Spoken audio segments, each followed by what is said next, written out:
I'm sure you've heard the saying about how to cook a frog. Place it in a pan of cold water and slowly increase the heat. By the time she notices this, she will already be cooked. True, I have never tried it myself. My name is Wendell. Perfect name for a cuckold, huh? My wife's name is Abby. She was and still is great. We met in college in business class. I was planning on going into mechanical engineering, but I wanted to learn more about business in case I invented something that I wanted to patent and sell myself. Abby was going into business. She was going to take over her father's car dealership, Honda, Jeep, Chrysler. She was looking for a man who could provide her with extra income so she could enjoy the luxuries of life until her stingy father put her in charge or died, whichever came first. Despite the attention of many men who looked better than me, we dated and got married. I felt so happy. After a few years, it seemed like we had it all. Nice house, cars, thanks to her dad's dealership, of course, and great sex. We kept 3 accounts: mine, hers, and ours. Abby's father made sure that I would not become part of her future business. He readily agreed not to lay claim to any business that I might create, especially since I did not have one at the time. My impression of her father was that he was a typical used car salesman who somehow started a dealership. Later, he proved that I was not far from the truth. As I approached the infamous 7-year mark of marriage, I noticed a decrease in the frequency and intensity of sex on Abby's part. I was about to say something when she brought it up herself. "Wendell, we have a really good life, and I love you more than ever." I thought, this is it, but I'm afraid that our sex life is becoming boring. I wish we could do something to revive her. For example, I was afraid of her answer. Maybe watch pornography or something else. Sounds good. Little did I know that I had just been placed in a pot of cold water. Abby brought home pornography that we watched together, and it really spiced up our sex life. We tried to imitate some of the things we saw in the video. Some of them worked for us, but others didn't work for us. After a couple of months, Abby started bringing in videos that showed threesomes, mostly MMF. They seemed to really turn her on. Soon after, she asked, "Have you ever thought about a threesome?" It's hard not to think, given the videos we've seen. What do you want? Because we both know how secure our marriage is and how much we love each other. What if we tried a threesome with a real person? With a woman, or with a man? And how will it work? You can look for a woman who is ready for this, but I can look for a man. The one who finds the person first invites him to a threesome. After this, we can decide whether we want to try again or not. What do you think? I don't know. I need to think about this. Let me help you decide. I want to show you how much it turns me on just thinking about it. The burner under the pan has just turned on. Guess who found the person first? Abby announced that Leonard would be coming over on Saturday evening to meet me. He was a rather handsome, somewhat elderly man, very confident. He was a client who bought a car from her. Abby served us our drinks and sat down with Leonard on the couch while I settled into the chair. After some small talk, Abby offered to promote the show. She said the guest should go first, since I had been with Abby many times before. He and Leonard stood up. He slowly undressed her, kissing and caressing her as he went. I was torn between anger and excitement. By the time she undressed, they were no longer paying attention to me. Seeing your wife with another man is life-changing, and not in a good way. I didn't mind because I agreed to the deal and because I hoped she would decide to stop on her own. But she doesn't. She brought the guest to the peak and he discharged. Until that moment, I didn't realize that my heart was beating faster than usual. It took my breath away. Abby announced that it was my turn now while Leonard recovered. We moved into the bedroom where, unfortunately, because I was so horny, it ended in record time. Abby was just starting to get horny, and Leonard took my place. It was only after Leonard's 3rd time that I had a turn again. Then Leonard again, and we were done. When Abby returned to the bedroom after kissing Leonard goodbye, she was excited. Isn't it wonderful? It was even better than I thought. And what do you think? I expressed my pleasure, despite my misgivings. I wanted to wait and see what the results would be in our sex life. I was happy that we had mind-blowing sex for the next few nights. I could only attribute this to our participation in the trio. Several months passed and several more MMF threesomes. I hoped and tried to find a woman to participate, but to no avail. I figured it was simply easier for women to pick up men for lewd sex than it was for men. I was starting to think that women didn't think I was attractive enough, but some said they would go on a date with me, but wanted to be the only woman. During each threesome, I usually received less than the other partner for each session. The mind-blowing sex after the threesome sessions became less and less intense as the weeks went by. I didn't have much enthusiasm to continue, but Abby didn't stop. But at the same time, of course, we continued to have sex. Abby, however, rocked the boat herself. Wendell, you are the most wonderful husband in the world for agreeing to try something new to spice up our sex life. There is one small change I would like to make to our next meeting, if you don't mind. What's the matter? Well, I've noticed that I get more aroused when you watch me and a man having sex with me than when you and I have sex. Will you let me see what happens if you just watch next time? We could have intense sex right after he left. Please. How could I resist her? The water has just warmed up to medium. The next time I just watched Abby and the man have sex. Abby seemed insatiable. She wore this man out. And, true to her word, she attacked me as soon as the man left and repeated her attacks over the next few nights. Of course, since she was so pleased with me just watching, we continued this scenario the next time and the next and the next. I didn't feel the water getting hotter. I waited but was afraid of her next statement. Wendell, some men had a hard time maintaining their stamina while you were watching. Do you think you could go to the other bedroom while the next man is here? You can listen to it and probably enjoy it as much as you watch it. Let's try it once and see. Okay? You know my answer. The water has just risen to its maximum. Soon, Abby seemed to like one man more than the others, Ted. Ted was a new salesman at a car dealership. He became her regular client to the exclusion of everyone else. I stopped listening and did something else in the house. Sometimes she and Abby would take a break to recuperate and ask me to get them a drink. I complied and was rewarded with some pity sex later. After they realized I wasn't listening, I decided on a whim to listen once. It took one eavesdropping session for me to finally realize that I was being boiled alive. Ted asked her why she even needed to have sex with the cookie. He volunteered to satisfy her as often as she wanted to make up the difference. Don't laugh at my husband, he's not that bad. I still love him and need him. Come on, you don't need him near me. Ted, I need his money right now. At least until I take over the dealership. I know I don't need him for sex anymore, but I can't help but feel sorry for him. Poor thing, he does the best he can with what he has. Let's not ruin what we have. It shouldn't be too long. What if I want you to stop having sex with him? I don't like to share. I don't want to risk losing him. I have already reduced the time we have sex. I admit, it's hard for me to get aroused by him when I imagine what it would be like with you. I got better at pretending to have fun with him. Let me think. The truth is that I enjoy living with him and having sex with you. The frog just jumped out of the pan. I headed to the nearest bar to decide what to do. After running through several scenarios, I realized what the best thing to do would be to ruin the broth they were about to make. I got home just as Ted was leaving. I would have loved to wipe the grin off his face when he looked at me. I hired a private investigator to look into Ted and Abby's personal lives outside of my home, as well as their financial affairs. All this was preparation for a possible divorce. Since I agreed to her meetings with Ted, adultery could not be an advantage for me in the divorce. It turned out that hiring a private investigator with an excellent forensic accountant was the best investment I ever made. Since I was having so much trouble finding willing women on my own, I posted an ad on Craigslist. I advertised for a woman who wants good housing and money in exchange for sex and friendship. Then he described himself and posted a photo on the internet. I couldn't believe myself. I must look better than I thought. It took me 3 weeks of interviews before I found what I wanted. Rhonda.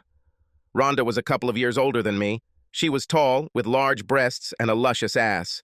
maybe up to 20 pounds overweight, but it doesn't look too bad on her large body. Beautiful eyes and big, juicy lips. Her hair is dyed red to hide the beginnings of gray hair. Rhonda went through a difficult divorce, and her husband had a better lawyer than her. Financially, she gained very little from this marriage. Her ex-husband tormented Rhonda in a drawn-out divorce case until she finally gave in just to get it over with. Another marriage in the near future was the last thing on her mind. I told her my plan. She liked it. We became close enough to be sexually compatible. In fact, my first intimacy with her almost made me propose to her. Almost. Time to spoil the broth. Abby, can we talk? Of course, what about? Well, I was wondering if we could agree on a regular schedule for you and Ted to meet, like Wednesday and Friday. Why? Well, I'd like to use the guest bedroom on the nights you and Ted aren't using it. I don't understand. Why do you need it? Well, now I have my own girlfriend, and I would like to bring her. Do you have what? Friend. One lady. How are you and Ted? You cheated on me behind my back? Well, I couldn't find a woman to do MFF with, but I found one who agreed to have sex with me. I don't think you'll mind because we're not having a threesome anymore. It's just you and Ted. I think that was the first time that it really hit Abby that she had changed the game from what we had originally agreed upon. But why do you need this? Am I not giving you enough sex to satisfy you? Not anymore. We're having sex less and less. And when we do have sex, all I get now are sloppy seconds and merciful sex. When I'm with you, you seem to think about Ted, pretending to enjoy sex with me. I think it's only fair that I have another woman since you have another man. It was interesting to see how she had to use brain cells that she had never used before. Somehow, what you're asking for seems unfair. How so? Well, you agreed to our current agreement. I didn't agree to what you were suggesting.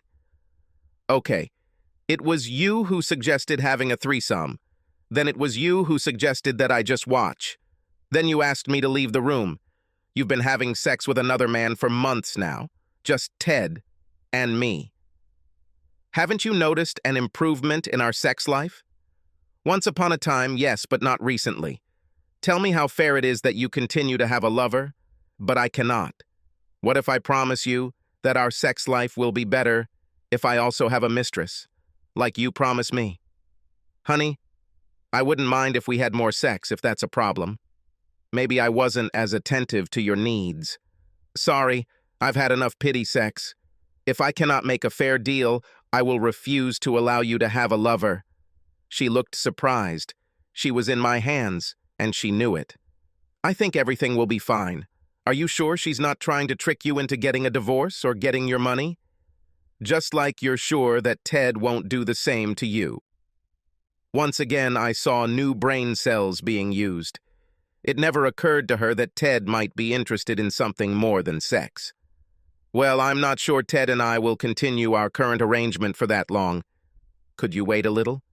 Maybe you and Ted are breaking up? I don't think he knows that. The other day he told me that you would buy him a new car and make him a pit boss. It was a parting gift for the time we spent with you. Oh, the pain Abby is going through. Okay, I'll talk to Ted about the schedule. When do you want it for the first time? Tomorrow night. I'm tired of the motel routine. So soon? Are you sure she agreed to come into the house where you and I are having sex? You, me, Ted, and others. She even winced at this. I added, I'm quite sure she agrees. The next evening, I brought Rhonda into the house. She was wearing her sexiest outfit. I have no idea how the bra kept her breasts inside. Must be titanium wiring. I introduced her to Abby, whose face became distorted. My wife looked like she was torn between being polite and wanting to tear Rhonda's hair out. I interrupted their pleasantries and explained that Rhonda had to get up early tomorrow. We went upstairs, hugging each other. I didn't hear Abby come up the stairs, but I had no doubt she was listening from the hallway. My shoes were thrown to the floor, my keys were thrown on the nightstand, and my belt clinked against the armrest of the chair. All this was done so that Abby would hear. Rhonda and I started making love, noisy love. Rhonda was naturally loud, and I encouraged her even more. I used every trick I knew to please a woman. This was great for me, and I thanked Rhonda for being so expressive. I wasn't trying to be too loud. What you heard is what I felt. Wow, I think I really like our agreement. Over the course of 2 hours, we repeatedly pleased each other and then went downstairs. Abby stood below and tried to smile as if everything was fine. It was obvious that she was crying. I kissed Rhonda goodbye and promised to call her tomorrow. As soon as Rhonda left, Abby suggested they go to bed.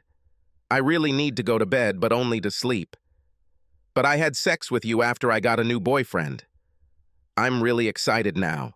Let's make love like old times. I'm really sorry. Rhonda probably wore me out more than the boys did you. Maybe tomorrow evening. The next night, Abby was on fire. Our sex was more angry than loving, but I'm not complaining. I knew she wanted me to say she was better than Rhonda, but I didn't. I wanted her to think. When Abby and Ted started having sex louder, I laughed. But it didn't matter. Now I left the house whenever they were there together. There was another good reason why I was going out. Rhonda chose a house for us, and I paid for it with bonuses I received from lucrative patents I developed without Abby knowing about it. Rhonda didn't pay rent or utilities. We had an agreement that she would get the house if she stayed in our relationship for 10 years, or when I agreed to end it, whichever came first. She was happy to see me every time I came. I came more and more often. For months, I prepared financially. The money I received from the company for my patents increased as I continued to be successful in my company. This money went into an account that I opened with a private consulting firm abroad. I paid Uncle Sam his share and hired a very smart CPA to make sure the money was legitimate and would not be part of the divorce proceeding. Abby and I had an agreement that our affairs would be divided when we divorced, but I needed additional protection. I didn't trust lawyers. What about divorce? I never thought about it, especially since I learned about the possibility that I would have to give up too much. I told you I don't trust lawyers. Abby brought this up. Wendell, it seems we don't see each other anymore. Sometimes I think you would rather get a divorce and marry this Rhonda. You know, I thought the same thing about you and Ted. By the way, how's old Ted doing? As if I don't know. I don't know. I found out that he was cheating on me with another married woman. Dad fired him. He really wasn't a very good salesman. Imagine this. Who would have thought that he would get involved with another married woman? Tisk. Guess who let her know? You don't need to rub it in. I can't believe I was stupid enough to believe he could actually care about me. I had a man who took care of me, and I took him for granted. I really miss the days when it was just you and me before all this threesome nonsense. I was really stupid. Wendell, can't we go back to those days? I'm afraid those days are over. In fact, I'm leaving soon. What? I thought you didn't want a divorce. Don't know. I just don't want to live with you or have any financial responsibilities with you anymore. I found out how much money you loaned Ted and how much trouble your father's dealership got into. Do you know he has a huge gambling problem? I think that Honda headquarters is about to pull off the franchise. This will probably kill the dealership. How did you know about this? You will simply abandon me when I need you and your support most. I thought you'd at least give Dad and I a loan to keep the business afloat. We could take out a second mortgage on the house if it doesn't last. I might think about lending it to you. As soon as Ted pays you back the money you lent him. She changed the subject. What about our marriage? We spent many good years together. I love you, and I am sure that you still love me. I admit I lost my way for a while. From now on, all my love will be focused only on you. I promise. Abby, I don't see any problem in staying married to you. I have no financial incentive to get a divorce. Rhonda and I have no desire to get married. I admit that I may still love you, but most of the desire to be with you has poured out of me since you started having sex with other men. But I don't need other men anymore. I only want you, my husband. Not the slightest chance, but I'll see if Rhonda agrees to a threesome. Judging by her reaction, I think Abby's pot just boiled and the hot water burned her very badly. It turns out my relationship with Abby didn't end there. Rhonda looked at the financial statements my detective found. At the beginning of her previous marriage, she worked as an executive secretary at a Toyota Ford dealership. Rhonda knew the ins and outs of a successful dealership. I lent her money to take over the car dealership. It was eye-opening to see when it took over. I was surprised when she asked me if Abby could be kept as a salesperson. She was good at this. For a while, I enjoyed Abby's pained expression when I showed up at the dealership to take Rhonda to lunch. I finally decided to talk to Abby alone. "Abby, I'm surprised you haven't filed for divorce. Why? I was glad you didn't do that. I get some kind of perverted pleasure knowing that we are still married. It also helps me weed out the weirdos who pester me. I just showed them my wedding ring. Don't you think it would be cleaner to make our separation official? You will get some money. It will help you. As the main salesperson here, I enjoy my work. I have to admit, Rhonda is a great boss. It just sucks that she can be with you and I can't. I think that by remaining married to you, I can still retain a glimmer of hope that you will return to me. I don't see such a prospect. What about sex? I told you that this will only happen if Rhonda agrees to a threesome. She said no. Could you ask her again? Could you ask her? Subscribe to our channel so that your second chaff doesn't cheat on you, and go ahead and listen to the next story, because this story is nothing compared to the next one. If you're under 18, don't even think about listening to the next one.